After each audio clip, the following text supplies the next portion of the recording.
குறையொன்றுமில்லை மறைமூர்த்தி கண்ணா, குறையொன்றுமில்லை கோவிந்தா. பேராசையை அறுத்து விடுங்கள். பக்குவம் கூட கூட ஆசைகள் குறைய வேண்டும். கல்யாணம் பண்ணா பிள்ளைய பெத்தா கடைசியில செத்தா, இதான் வாழ்க்கை. மிகப்பெரிய பேராசைகள் வளர்ந்து கொண்டிருக்கின்றன. செத்த பிறகு வாழ்றதுதான் வள்ளுவருடைய கொள்கையே. அதிபரா வந்தோம்னா அதுவும் அடுத்த வாரமே அதிபரா வந்துடணும்னு ஆசைப்பட்டோம்னா பேராசை நம்மை அழித்து விடும்.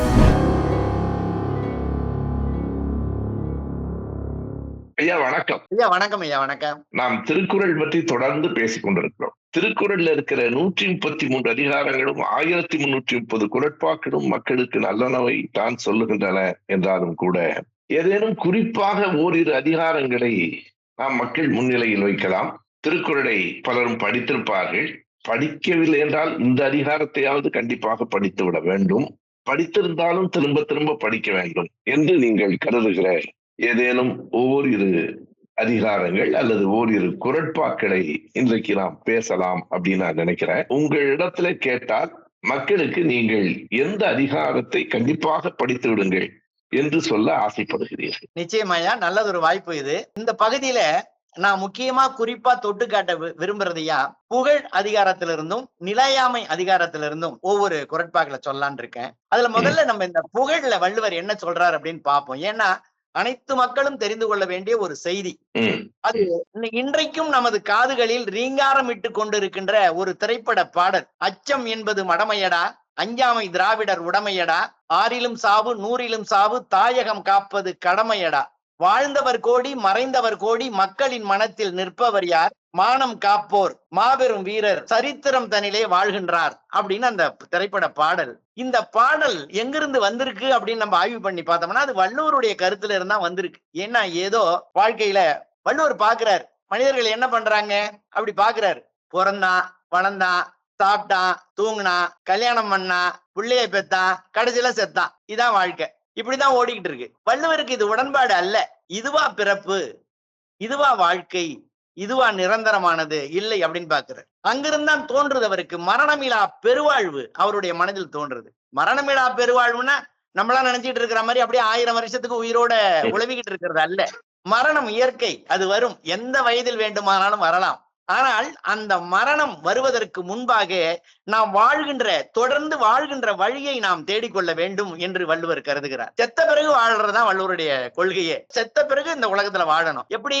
அப்போ வள்ளுவர் சிந்திக்கிறார். சொல்றாரு பாருங்க, நத்தம் போல் கேடும் உளதாகும் சாக்காடும் வித்தகர்க்கு அல்லால் அரிது அப்படின்னாரு. எவ்வளவு ஒரு அற்புதமான ஒரு செய்தியை பாருங்கய்யா. வள்ளுவர் பாக்குறாரு, சங்கு கடல்வாழ் உயிரினம், சங்கு அது கடல்ல உயிரோட தான், மீன் மாதிரிதான் அங்கேயும் இங்கேயும் போயிட்டு அப்படிதான் வாழ்ந்துட்டு இருக்கோம். நம்ம அந்த சங்க உயிரோட பாக்குற வாய்ப்பு பெரும்பாலும் நமக்கு குறைவு. அது ஏன் அப்படி நமக்கு குறைவுன்னு கேட்டா, அந்த சங்கு அந்த மீனவர்களால் அந்த கரை சேர்க்கப்பட்டு அந்த சதை பகுதி நீர்க்கப்பட்டு அந்த ஓடு இருக்கு பாத்தீங்களா, அந்த ஓடு தான் சங்குக்கு பெருமையானது. அது கரைக்கு வந்து உயிர் இழந்த பிறகு ஓடாக அழகுபடுத்தி அதை வச்ச பிறகு 1000 ஆண்டுகள் அது நம்மோட இருக்குது. எங்கெங்கயோ நம்ம விருப்பப்படுற இடங்கள்ல ஒரு அழகுக்காக ஒரு பூஜை அறைகள்ல அவங்கவுங்க விருப்பத்திற்கு அதை வச்சிருக்கிறாங்க. பரம்பரை பரம்பரையாக அந்த சங்கு அப்படியே இருக்கு. அப்ப வள்ளுவர் பாக்குறார், சங்கு செத்து போச்சு, உயிரோட இருந்த சங்கு செத்து போச்சு. செத்த பிறகுதான் அதுக்கு வாழ்க்கை அதிகமாயிருக்கு.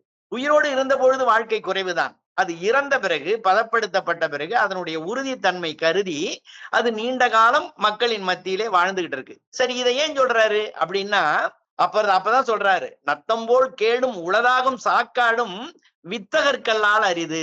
ஒரு மனிதன் இறந்த பிறகும் வாழ வேண்டும் என்றால், இறந்த பிறகு அவன் தொடர்ந்து இந்த பூமியிலே மக்கள் மனத்திலே வாழ வேண்டும் என்றால் அவன் அரிய பெரிய செயல்களை செய்திருக்க வேண்டும். முன்னாடி நான் சொன்ன மாதிரி ஏதோ பிறந்தோம் சாப்பிட்டோம் செத்தோம்னா இந்த பேரெல்லாம் நிலைக்காது.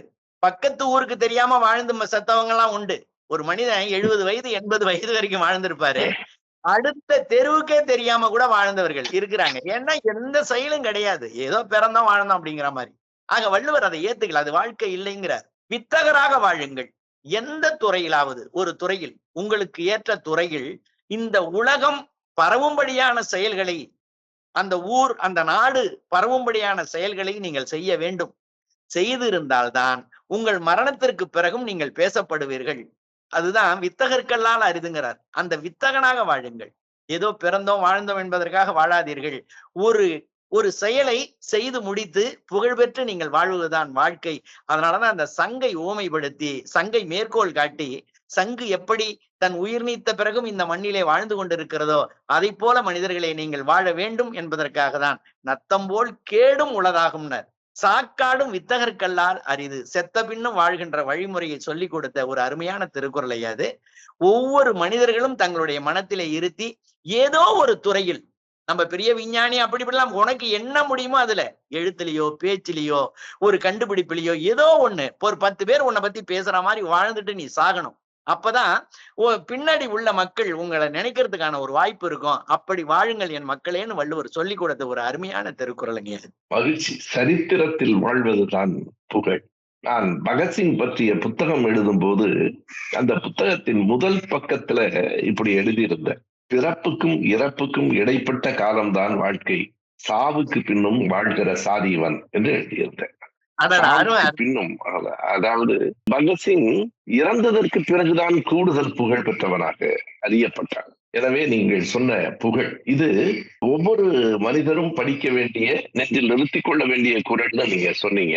நம்மை போன்ற எல்லோருக்கும் இந்த குறள் பொருந்தும். நான் இப்போ சொல்ல போறது நம் நிலையை எல்லாம் தாண்டி மேலும் மேலும் பக்குவம் அடைந்தவர்களுக்கு வள்ளுவர் அறத்துப்பாலில் கடைசியாக வைத்திருக்கிற ஒரு அதிகாரம். அதுக்கப்புறம் ஊழ் தான் மிச்சம். 37வது அதிகாரத்தை வள்ளுவர் அவா அறுத்தல், அதாவது எதற்கு பின்னால் வருகிறது என்றால் மெய்யுணர்தல். அந்த உண்மை அறிவை உணர்ந்த பிறகும் ஏதாவது மிச்சம் இருக்கிறதா என்று கேட்டால் அவா அறுத்தல் என்பதுதான் அந்த அதிகாரம். இந்த அவா என்கிற சொல் இப்பவும் வழக்கில் இருக்கு. நலம் நலமறிய அவா என்று எழுதுகிறோம். ஆனால் வள்ளுவர் அவா என்கிற சொல்லை அப்படி விருப்பம் என்கிற சொல்ல பயன்படுத்தல. அவா என்றால் பெரு விருப்பம், விருப்பம் பெரு விருப்பம், ஆசை பேராசை. அப்படித்தான் வள்ளுவர். பேராசையை விட்டு விடுங்கள், வெட்டி விடுங்கள் அப்படின்னு சொல்லல, பேராசையை அறுத்து விடுங்கள். அவா அறுத்தல். ஆசைங்கிற சொல்லையும் வள்ளுவர் ஒரு இடத்துல பயன்படுத்தி இருக்கிறார், நமக்கு தெரியும். ஆனால் ஒரே ஒரு இடத்துலதான் ஆசைங்கிற சொல்ல பயன்படுத்துகிறார். தவம் செய்வார் தன் கருமம் செய்வார், அப்படி இல்லாதவர்கள் அவம் செய்வார் ஆசைக்குட்பட்டு, ஆசையுட்பட்டு. அந்த ஆசையின் காரணமாக சில தவறுகளை செய்வார்கள், அவர்கள் தவம் செய்வதில்லை என்கிறார். ஆனால் இந்த அவா என்கிற சொல்லை இந்த அவாறுத்தல் அதிகாரம் முழுவதிலையும் பயன்படுத்துறார். அதை தாண்டி நமக்கு தெரியும், அரண் வலியுறுத்தல தொடங்கும் போதே அழுக்காறு அவா இன்னாச்சொல், அழுக்காறு அவா வெகுழி இன்னாச்சொல் என்று 4 மனிதர்கள் கண்டிப்பாக கைவிட வேண்டிய 4 என்று அதையும் சொல்ற. இப்போ இந்த அவா அறுத்தல் ரொம்ப, நான் முதலில் சொன்னது போல பக்குவம் கூட கூட ஆசைகள் குறைய வேண்டும், அல்லது ஆசைகள் குறைகிற போதுதான் நமக்கு பக்குவம் கூடியிருக்கிறது என்று பொருள். நாம தொடர் வண்டியில பயணம் பண்ணும் போது லெஸ் லக்கேஜ் மோர் கம்ஃபர்ட் என்று ஆங்கிலத்தில் எழுதுவார்கள். இப்ப தமிழிலும் எழுதியிருக்கிறார்கள். குறைந்த சுமை நிறைந்த வசதி, பயணத்தை இனிதாக்குங்கள். வாழ்க்கையை அதுதான், குறைந்த ஆசைகள் நிறைந்த மனம், வாழ்க்கையை இனிதாக்குங்கள். யார் வாழ்வில் ரொம்பவும் துன்பப்படுகிறான் என்றால், எவன் கூடுதலாக ஆசைப்பட்டு கொண்டே இருக்கிறானோ அவன்தான் துன்பப்படுகிறான். ஆசை இல்லாமல்லாம் வாழ முடியாது, ஆனால் பேராசை இல்லாமல் வாழ வேண்டும் என்பதுதான். அப்படி பேராசை இல்லாமல் வாழ்வது எப்படிப்பட்ட செல்வம் என்பதை வள்ளுவர் சொல்லி இருக்கிற குறளைத்தான் நான் சொல்ல போறேன். வேண்டாமை என்ன விழுச்செல்வம், வேண்டாமை என்ன விழுச்செல்வம் என்றில்லை. அதாவது எத்தனையோ செல்வங்களை அவர் சொன்னார். செல்வத்துள் செல்வம் செவிச்செல்வம்னார், அருட்செல்வம் செல்வத்துள் செல்வம் பொருட்செல்வம் போரியார் கண்ணுமோடார்.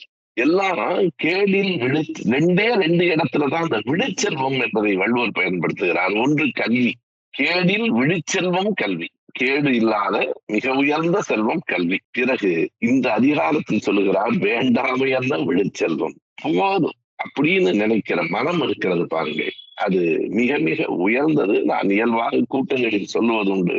வளர்ந்த பிறகு பிள்ளைகள் பெற்றோரை பார்த்து என்ன வேணும்னு கேட்கணும். என்ன வேணும் உங்களுக்கு, என்ன வேணாலும் வாங்கி தரும், உங்களுக்கு என்ன வேணும் என்று கேட்பதுதான் உயர்ந்த பிள்ளைகளுக்கான ஒரு அளவு.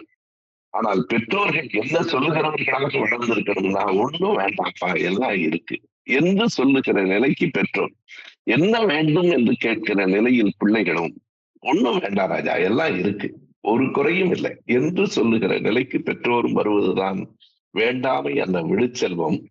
இதுல எனக்கு அரசியல்ல நான் வேறுபட்டு நின்றாலும், ஆன்மீகத்தில் எனக்கு உடன்பாடு இல்லை என்றாலும், பலருக்கும் தெரியாத ஒரு செய்தி, நான் ராஜாஜி எழுதி எம்.எஸ். சுப்புலட்சுமி பாடியிருக்கிற அந்த பாட்டை நான் கேட்பேன். அதுல இருக்கிற பக்திக்காக இல்ல. பக்தி இருந்துட்டு போகுது. எனக்கு பக்தி இல்லை என்பதை தவிர இருந்தால் இருந்துட்டு போகுது. அவர் திருமாலை நோக்கி ராஜாஜி எழுதிய அந்த பாட்டு எப்போதும் எனக்குள் ஒரு பெரிய தாக்கத்தை உருவாக்கும். குறையொன்றுமில்லை மறைமூர்த்தி கண்ணா, குறையொன்றுமில்லை கோவிந்தா என்று அவர் எழுதுவார். அவருக்கு வாழ்க்கையில் குறைகள் எல்லாம் இருந்தன. அவர் உறவுகளை எல்லாம் கூட இழந்திருக்கிறார். ஆனாலும் ராஜாஜி குறையொன்றுமில்லை மறைமூர்த்தி கண்ணா, குறையொன்றுமில்லை கோவிந்தா, வேண்டியதை தருவதற்கு வேங்கடேசன் என்றிருக்க வேண்டியது ஒன்றுமில்லை மறைமூர்த்தி கண்ணா என்று எழுதுவார். நான் கேட்டால் தருவதற்கு வேங்கடேசன், அவருடைய நம்பிக்கை. வேண்டியதை தருவதற்கு வேங்கடேசன் என்றிருக்க இருந்தாலும் வேண்டியது ஒன்றுமில்லை ஏதுமில்லை என்று சொல்லுகிறேன். அதுதான் வேண்டாமை அல்ல, விழுச்செல்வம். ஆசைகள் இயல்பு, மிகப்பெரிய பேராசைகள் வளர்ந்து கொண்டிருக்கின்றன. ஒரே ஒரு செய்தியை மட்டும் சொல்லிடுறேன். என் தகுதிக்கு நானும் ஆசைப்படலாம், என் தகுதிக்கு உள்ள அளவுக்கு ஆசைப்படணும். ஒரு ஒரு தொழிற்சாலையில வேலை பார்க்கிற தொழிலாளி அடுத்த பதவி உயர்வுக்கு வந்துவிட வேண்டும் என்று எதிர்பார்ப்பது இயல்பான ஆசை. இந்த முதலாளியை அடிச்சு சாச்சிட்டு நிறுவனத்தையே தான் பெற்றுக்கொள்ள வேண்டும் என்பது பேராசை. நிறுவனத்துக்கு அவன் உரிமையாளராக வரக்கூடாது என்பதில்லை. அதற்கான உழைப்பு தேவை, அதற்கான காலம் தேவை. பெரியார் எல்லாரையும் உட்கார வச்சுட்டு கடுமையா திட்டுவார்.